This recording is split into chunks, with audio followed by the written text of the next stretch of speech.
Sur les places de France, beaucoup de ces sympathisants et militants de gauche s'étaient rassemblés dans l'idée de se consoler une fois le résultat connu, persuadés jusqu'au dernier moment que l'extrême droite pouvait atteindre une majorité à l'Assemblée nationale.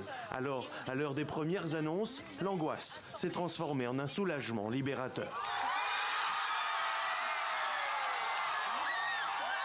Ça représente de l'espoir de me dire que la France n'est pas que le RN, chose qu'on avait tendance à croire ces derniers temps, et en vrai ça fait trop du bien, ça donne de l'espoir. C'est un peu un soulagement quand même, parce qu'il y a beaucoup de stress et beaucoup de tension même autour de nous, dans les familles et tout.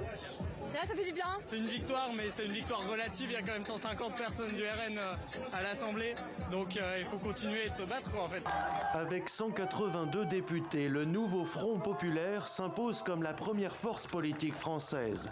Issu du rassemblement de plusieurs partis de gauche et des écologistes, le NFP se trouve désormais face au défi de devoir former une coalition durable. Le président a le pouvoir, le président a le devoir d'appeler le nouveau Front populaire à gouverner. Celui-ci y est prêt. Le nouveau Front populaire respectera le mandat que lui ont donné les votes pour ses candidats. Dans les prochains jours, c'est le rôle du Front populaire et en son cœur, notre famille, la famille socialiste.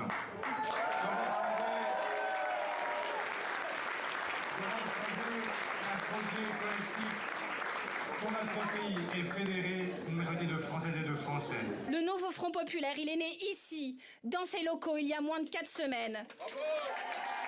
Il fallait le faire. Il fallait le faire.